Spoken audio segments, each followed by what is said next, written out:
მოგესალმებით, დღეს 5 ივნისი ახალ ამბებს 12 საათზე ნინო ვარდოსანიძე გაგაცნობთ. დაესწრება თუ არა პრემიერ-მინისტრი უშიშროების საბჭოს ხდომას ჯერ უცნობია, ხდომა 4 საათისთვის არის დანიშნული. ასევე გაურკვეველია, რა შემადგენლობით შეიკრიბება უშიშროების საბჭო. დადგენილი წესის მიხედვით ხდომას აღმასრულებელი ხელისუფლებიდან 4 მინისტრი უნდა დაესწროს. თავდაცვის და საგარეო საქმეთა მინისტრები კი ქვეყანაში არ იმყოფებიან. ხდომაზე პრემიერ-მინისტრი გუშინ უშიშროების საბჭოს მდივანმა გიგა ბოკერია მიიწვია. ვანცა პაპავაძე გვეტყვით, ცნობილი გახდა თუ არა რაიმე დეტალი ხდომის ჩატარების შესახებ, გვანცაგისმენთ.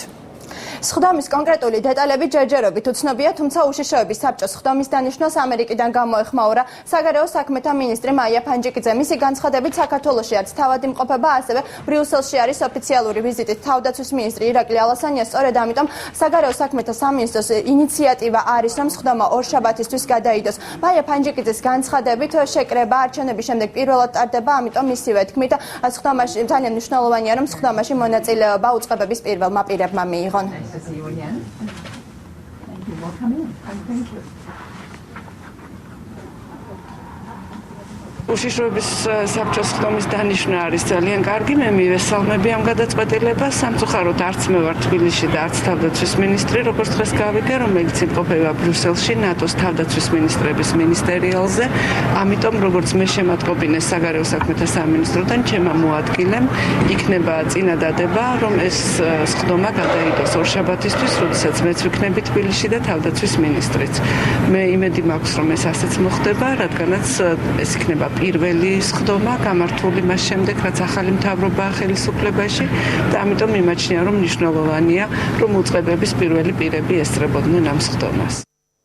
როგორც ამ დროისთვის არის ცნობილი, უშიშროების საბჭოს ხდომა პრეზიდენტის რეზიდენციაში 4 საათზე უნდა გაიმართოს. მას დადგენილი წესის მიხედვით აღმასრულებელი ხელისუფლების 4 მინისტრი უნდა დაესწროს. ასევე მიწვეული არის პრემიერ-მინისტრი ბიძინა ივანიშვილი, თუმცა დაესწრება თუ არა ის შეკრებას ჯერჯერობით უცნობია. მე მაყურებელს შევახსენებ, რომ ორშაბათს უშიშროების ხდომის ჩატარების ინიციატივით გამოვიდა საპარლამენტო უმრავლესობის წევრი ზაქარია ქუცნაშვილი და მან გააპროტესტა, რომ ქვეყანაში 7 თვის განმავლობაში ხდომა არ იყო ჩატარებული. როგორ განვითარდება მოვლენები და მიიღებენ თუ არა საგარეო საქმეთა სამინისტროს წინადადებას ხდომის გადადების შესახებ, ეს უკვე დღის განმავლობაში გახდება ცნობილი. მადლობა, ეს იყო გვანცა პაპავაძე. მივა თუ არა პრემიერ-მინისტრი უშიშროების საბჭოს ხდომაზე, ეს თავად პრემიერის გადასაწყვეტია და ბიძინა ივანიშვილი ამის შესახებ განცხადებას თავად გააკეთებს. ამის შესახებ უმრავლესობის წევრმა ლევან ბერძენიშვილმა ისაუბრა. საპარლამენტო უმრავლესობის ერთ-ერთი ლიდერი საბჭოს მუშაობასთან დაკავშირებითაც საუბრობს და ამბობს, რომ უშიშროების საბჭოს მდივნის გიგა ბოკერიას მისამართით პროკურატურაში და საზოგადოებაში არის კითხვები და მას მოუწევს ამ კითხვებზე პასუხების გაცემა. ბერძენიშვილისათვის გაუგებარია ასევე, როგორ შეინახა სახელმწიფო მის უწყება, რომელსაც 7-8 თვის განმავლობაში არაფერი გაუკეთებია. თავდაცვის მინისტრი რომ ადგილზე არ არიან, ეს უშიშროების საბჭოს მოუწევმა მხარე მშვენივრად იცოდა. რაც ეხება დაანჩენებს ისინი მზად არიან, ხოლო მივა თუ არა პრემიერ-მინისტრი, ან რატომ მივა, ან რატომ არ მივა, ამის განცხადებას ის თვითონ გააკეთებს. თუ სწორად იხარჯებოდა ფული და თუ საქართველოსთვის იხარჯებოდა, მადლობის მეტი რა გვეთქმის. მაგრამ თუ ბიუჯეტის ფული იხარჯებოდა ერთი კონკრეტული პარტიის ინტერესების გასატარებლად და თუ კანონი ირღვეოდა, ბუნებრივია ეს იქნება გამოკვლეული. რაც შეეხება ბატონო ბოკერიამ თქვა, რომ კეში საერთოდ თვალით არ უნახავს და ის ყველა გადაიწყო ელექტრონულად ხორციელდება. აქ რა თქმა უნდა, არც და ერთმანეთს ორი ცნობა და ეს გამოსაკვლევია, მართლა იყო თუ არა ნაღდი ფული. ამ წუთებში ბრიუსელში ნატოს კომისიის ხდომა მიმდინარეობს, რომელზეც საქართველოსთან სამომავლო თანამშრომლობისა და ქვეყნის თავდაცვის სფეროში დაგეგმილ რეფორმებს განიხილავენ. მოგვიანებით კი ნატოს წევრი ქვეყნების თავდაცვის მინისტრებს ირაკლი ალასანია სიტყვით მიმართავს. თავდაცვის მინისტრი ირაკლი ალასანია უკვე შეხვდა ნატოს გენერალურ მდივანს, რომელმაც ნატოს საქართველოს ურთიერთობებზე ისაუბრა. ანდრეს ბოგ რასმუსენი რუსეთის პრემიერის დიმიტრი მედვედევის განცხადებასაც გამოეხმაურა და ხაზგასმით აღნიშნა, რომ ნატო თავად წყვეტს გააწევრიანოს თუ არა კონკრეტული ქვეყანა ალიანსში. ისევე როგორც სხვა სახელმწიფოები თავად ირჩევენ ნატოსკენ გზას. ამერიკის შეერთებულ შტატებში ოფიციალურ შეხვედრებს მართავს საგარეო საქმეთა მინისტრი მაია ფანჯიკიძე. ქვეყნის პირველი დიპლომატი უკვე შეხვდა ამერიკის სახელმწიფო მდივნის თანაშემწის მოადგილეს ერიკ რუბინს. შეხვედრისას ორ ქვეყანას შორის სტრატეგიული პარტნიორობის საკითხები განიხილეს.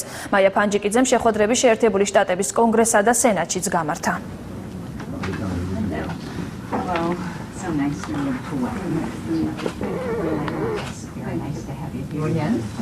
ეს არის საქართველოს ევროპული და ევროატლანტიკური ინტეგრაცია და თხოვნა ამერიკის შეერთებულ შტატებს, რომ ხარი დაუჭიროს საქართველოს ნატოში ინტეგრაციის გზაზე, განსაკუთრებით 2014 წლის 3-ზე.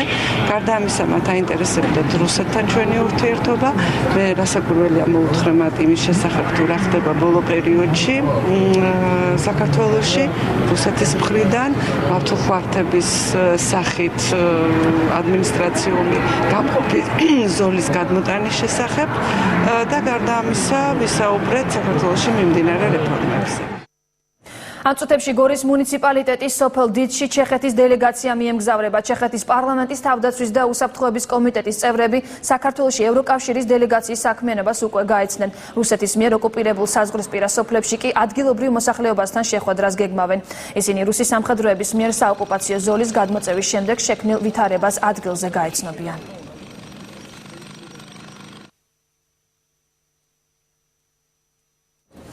მასშტაბური აქცია იგეგმება დღეს სტამბოლში ტაქსიმის მოედანზე 10,000-ობით დემონსტრანტი მოედნის პარალიზებას გეგმავს.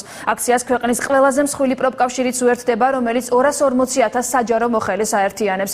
ღამემ კი თურქეთში მასობრივი არეულობის ფონზე ჩაიარა ვიცე-პრემიერის ბოდიშის მიუხედავად აქციები განახლდა, რადგანაც პოლიციამ დემონსტრანტების დასაშლელად ცრემლსადენი გაზი გამოიყენა. დემონსტრაცია პოლიციასთან შეტაკებით და მასობრივი დაპატიმრებით დასრულდა. სამართალდამცველები ტექნიკურ უნივერსიტეტში შევიდნენ, სადაც ახალგაზრდების ჯგუფი აფარებდა თავს. წინასწარი ინფორმაციით დაკავებულია აქციის 100-ობით მონაწილე. დემონსტრაციას და პოლიციის მიერ მის დაშლას ჩვენი გადამღები ჯგუფი აშუქებდა. გიორგი მანჯავიძე ტელეფონით მოგვაწვდის ბოლო ინფორმაციას. გიორგი, თუ არის შენთვის ცნობილი აქციის რამდენი მონაწილეა დაშავებული და თქვენ თავად რა პირობებში გიწევდათ მუშაობა გუშინ ღამით? ნინო, ზუსტი რაოდენობა დაკავებულების ჯერჯერობით უცნობია, თვითონ აქციის მონაწილეების ჯერჯერობით არ შეკრებილან და მას შემდეგ რაც შეიკრიბებიან უკვე ზუსტი ინფორმაციას დაახლოებით მაინც გავიგებთ, რაც შეეხება გუშინდელ ღამეს. გუშინ მიუხედავად ვიცე-პრეზიდენტის ბოდიშისა და მიუხედავად იმისა, რომ პოლიციამ მეტნაკლებად შეცვალა მისი მიდგომა აქციის მონაწილეთა მიმართ და ისინი მაქსიმალურად ცდილობდნენ, რომ ბოლომდე ასეთად არ გამოეხენებინათ ცრემლსადენი გაზი. დაახლოებით დილის 2 საათისთვის პოლიციამ მაინც გადაწყვიტა დემონსტრანტების დაშლა და საკმაოდ დიდი რაოდენობით გაზი იქნა გამოყენებული. პრინციპში სხვა ღამეებისგან განსხვავებით გუშინდელ დღე განსაკუთრებულად რთული იყო ჩვენთვის სამუშაოდ, რადგან ხალხი საკმაოდ დიდ ნაკადში მოუხევით, თვითონ მყუთავი არის საკმაოდ დაფრიდა რთული იყო, ამიტომ დილის მოახერხეთ, ასე ვთქვათ, შემთხვევის ადგილიდან გამოხდება. დაკავებული ადამიანები, რამდენი ათეული ადამიანია დაკავებული, რაც ჩვენ ვიცით, ასევე არიან დაშავებული ამ ცრემლსადენი გაზისგან, გარდა ამისა ბარიკადებზე და პანიკის გამო დაშავდა რამდენიმე ადამიანი. რაც შეეხება დღევანდელ დაგეგმილ აქციას, დაახლოებით პირველი საათისთვის არის დაანონსებული აქცია, თუმცა ალბათ მცირე ნაწილი შეიკრიბება აქციის მონაწილეების და უკვე თვის მეორე ნახევარში უფრო მასშტაბურ სახეს მიიღებს ეს ყველაფერი. თურქეთის ორი ყველაზე დიდი პროფკავშირული გაერთიანება შეუერთდა აქციის მონაწილეებს და როგორც დღეს არის დაანონსებული და როგორც შემთხვევი დღევანდელი აქცია ერთ-ერთი ყველაზე მასშტაბური იქნება. ჯერჯერობით სხვა რამის თქმა ამ წუთებისთვის არ შეგვიძლია. მრავალი გაფრთხილების მიუხედავად აქციის მონაწილეებმა უკან არ დაიხიეს. სწორედ ამის გამო პოლიციამ მათი დაშლა გადაწყვიტა.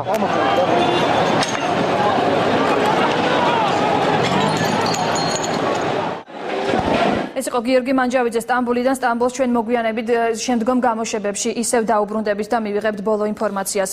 თურქეთში მიმდინარე ანტისამთავრობო დემონსტრაციების მხარდამჭერი აქცია გაიმართა საფრანგეთის დედაქალაქში. 100 დემონსტრანტი პარიზის ცენტრში შეიკრიბა და თურქეთის ხელისუფლება ფაშიზმში დაადანაშაულა.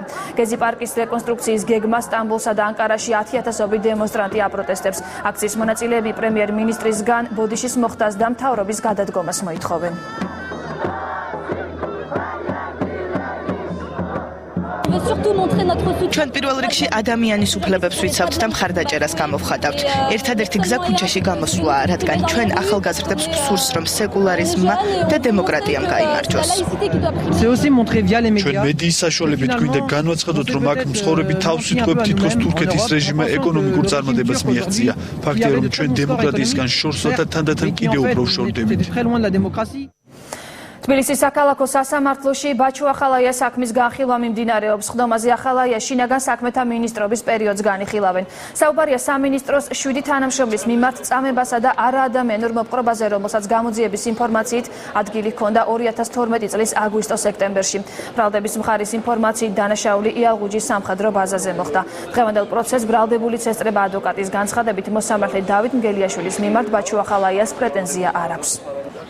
გასაჯაროებაზე პასუხი ჯერჯერობით არ არის, რაც შეეხება თვითონ ეპიზოდს არის შინაგან საქმეთა მინისტრიის მუშაობის ეპიზოდი, რეინჯერის გადამზადების კურსები. ნათლად ხედავს ყველა სპეცნაზელები ვარჯიშს როგორ აღიქვამენ წამებად. ეს სამართლებრივად არ შეიძლება წამება ჩაითვალოს, იმიტომ რომ ჩვეულებრივ შემადგენელი ნაწილია რეინჯერის კურსები.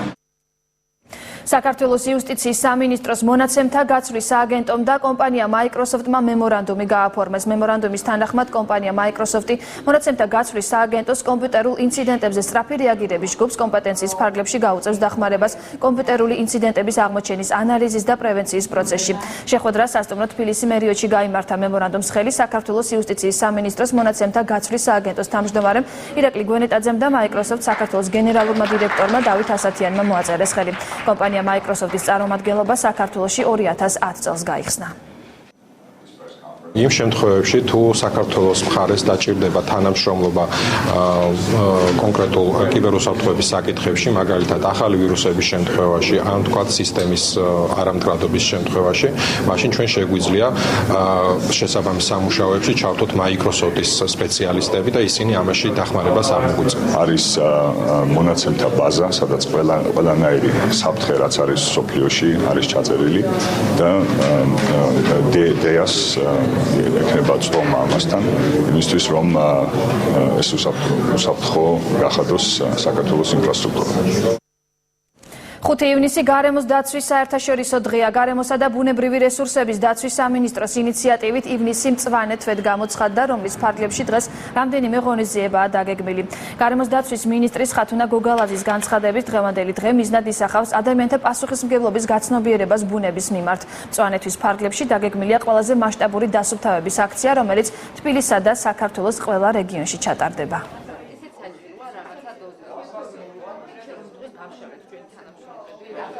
აზრი დღევანდელი დღის გახლავთ ის, რომ თითოეულმა ადამიანმა გაიგოს, გააცნობიეროს და წარმოიდგინოს, რამდენად მნიშვნელოვანი შეიძლება იყოს მისი როლი გარემოს დაცვითი პრობლემების მოგვარების თვალსაზრისით.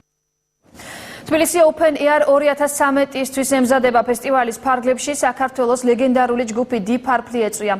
Open Air-ი დღეს 7 ჯგუფს გაერთიანებს მსოფლიოს სხვადასხვა ქვეყნიდან. თბილისის აეროპორტში ცოტა ხნის წინ ელექტრონული ბენდი Infected Mushroom ჩამოვიდა.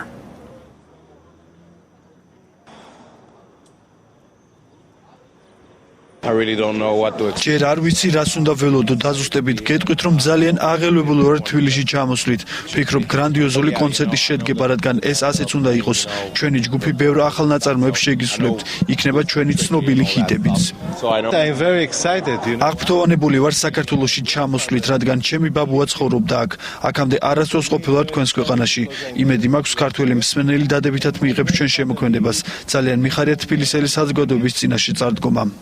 ეს იყო ამ დროისთვის ბოლო ინფორმაცია. ახალი ამბებით პირველ საათზე დავბრუნდებით.